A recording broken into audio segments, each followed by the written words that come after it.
Tidak ada suatu kata yang diucapkannya, melainkan ada di sisinya malaikat pengawas yang selalu siap mencatat.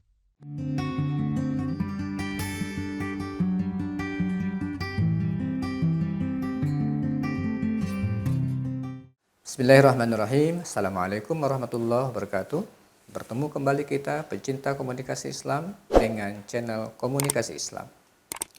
Setelah kita belajar tentang apa itu makna komunikasi dengan berbagai macam definisinya yang sudah kita sebutkan, yang pada kesimpulannya kami sampaikan bahwa komunikasi adalah proses berbagi pengalaman dan membagi pengalaman dengan dampak dan efek tertentu dari proses berbagi dan membagi tersebut. Maka selanjutnya pada kesempatan kali ini kita akan belajar tentang kenapa komunikasi itu harus diembel-embeli dengan Islam, menjadi komunikasi Islam. Inilah tema kita pada kesempatan kali ini yang perlu untuk kita bahas. Yang pertama, kalau kita merujuk kepada bahasa Arab, sering komunikasi itu disebut dengan istilah at-tawasul atau al-ittisal. At-tawasul atau al-ittisal. Baik kata at-tawasul maupun al-ittisal berasal dari kata wasola yang secara arti akar katanya yaitu sampai.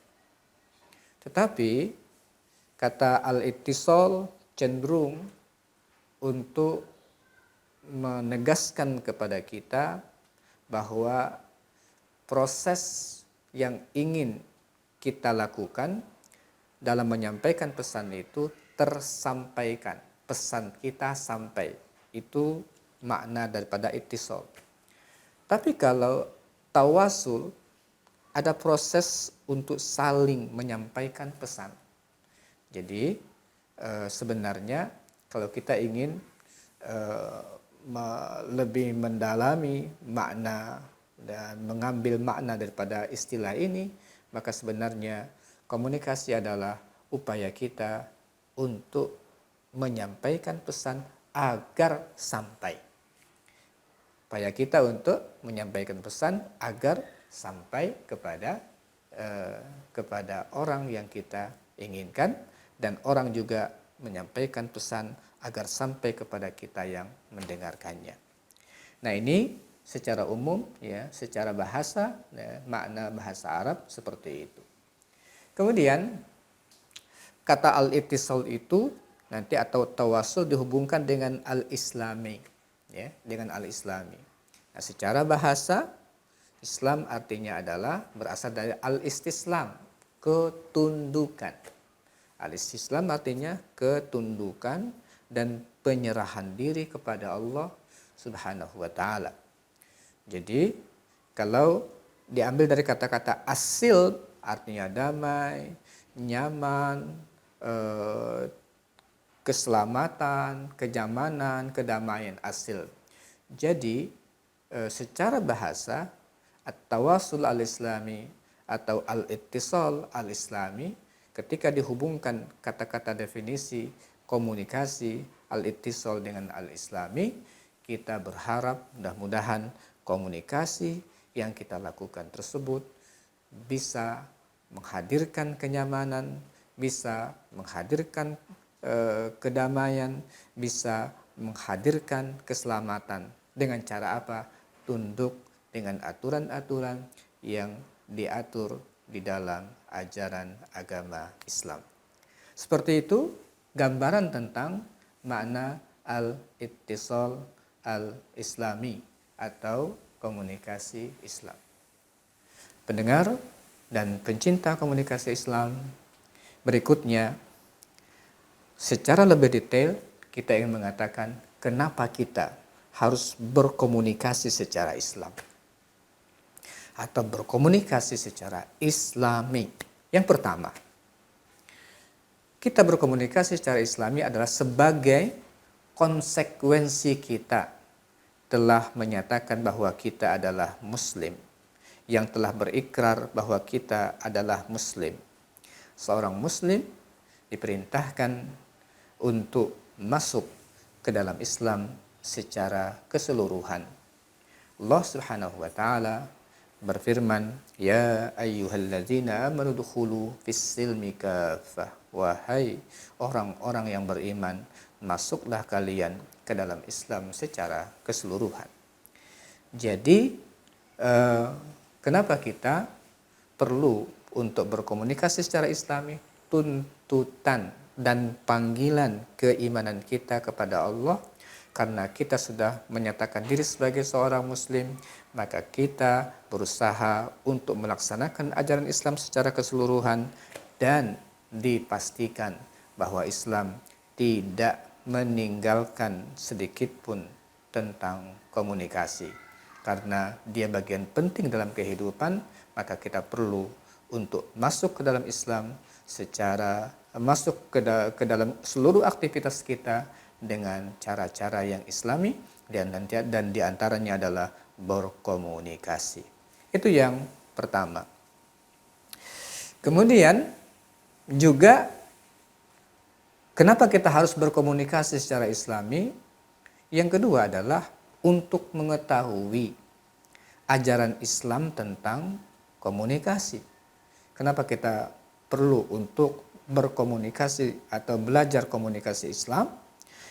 Ya, jawabannya yang kedua adalah agar kita bisa mengetahui ajaran Islam tentang komunikasi. Mana yang boleh, mana yang tidak boleh.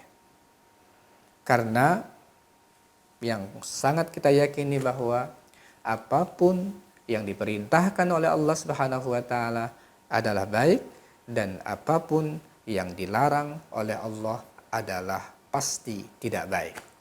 Oleh karena itulah, ketika kita mengetahui mana perintah Allah yang boleh kita lakukan untuk berkomunikasi, mana yang tidak boleh kita lakukan dalam rangka untuk mendatangkan kebaikan dan menghindarkan kemudorotan bagi kita yang telah mengetahui hal tersebut.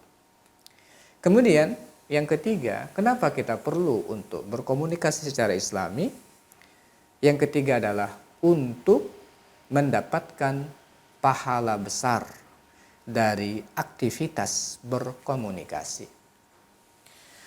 Pencinta komunikasi Islam, sangat mungkin orang mengatakan bahwa yang dapat pahala itu hanya sholat, zakat, puasa, haji, umroh, baca Quran. Tidak. Aktivitas komunikasi ini bisa mendatangkan pahala besar. Aktivitas berkomunikasi ini, kalau kita tahu ilmunya, Masya Allah, luar biasa. Kita akan bersemangat untuk berkomunikasi secara Islami. Kenapa? Mendatangkan pahala besar. Padahal hampir tidak ada waktu bagi kita untuk tidak berkomunikasi. Sehingga ketika kita bisa berkomunikasi secara Islami, hampir tidak ada waktu bagi kita untuk tidak mendapatkan pahala. Kenapa? Masya Allah, Allah Subhanahu wa taala dalam surah Qaf ayat 18 berfirman, "Ma yalfidhu min qaulin illa ladaihi raqibun atid." Tidaklah melafazkan seseorang sebuah perkataan kecuali akan dicatat oleh malaikat yang bertugas untuk mencatat tersebut. Masya Allah. Ketika kita melakukan yang baik-baik, maka dicatat yang baik-baik. Ketika kita melakukan yang tidak baik, sebaliknya kita akan mendapatkan mudarat yang sangat berbahaya. Oleh karena itu kita berusaha untuk berkomunikasi secara baik supaya mendapatkan pahala besar dari Allah Subhanahu wa taala. An Anas ibn Malik, dari Anas bin Malik, beliau berkata, qala Rasulullah sallallahu alaihi wasallam, Rasulullah bersabda, "Ma min rajulin yun'ishu lisanahu haqqan yu'malu bihi ba'dahu illa ajrallahu alaihi ajrahu ila yaumil qiyamah.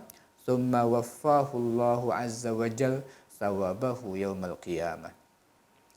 Dari Anas bin Malik radhiyallahu an, Rasulullah sallallahu alaihi wasallam bersabda, tidak ada seorang pun yang mengefektifkan lisannya dalam berkomunikasi, lalu apa yang dia katakan itu diamalkan oleh orang setelahnya, kecuali Allah akan mengalirkan pahalanya sampai hari kiamat, kemudian Allah akan sempurnakan pahalanya nanti pada hari kiamat. Masya Allah.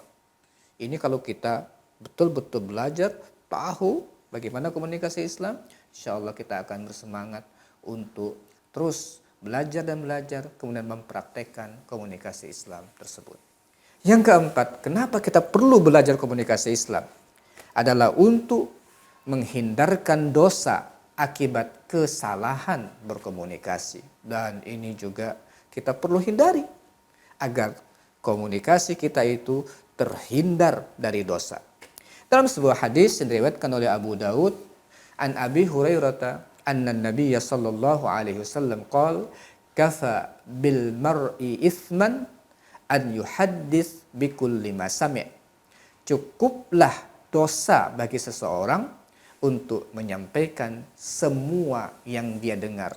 Apapun yang masuk, apapun yang dia lihat, langsung disampaikan lagi tanpa ada seleksi, tanpa ada pelajaran bagaimana supaya ini mendapatkan pahala, tidak mendapatkan dosa, dia tidak pelajari, maka kalau semua informasi yang masuk dia sampaikan kembali, Rasulullah mengatakan akan banyak dosanya orang yang mendapatkan informasi, kemudian apa yang dia dapatkan semua dia akan sampaikan kembali. Akan banyak orang mendapatkan dosa gara-gara komunikasi yang tidak tepat tersebut. Pencinta komunikasi Islam, yang terakhir, alasan kenapa kita perlu untuk berkomunikasi secara Islami adalah untuk memberikan kenyamanan kepada sahabat dan teman berkomunikasi kita.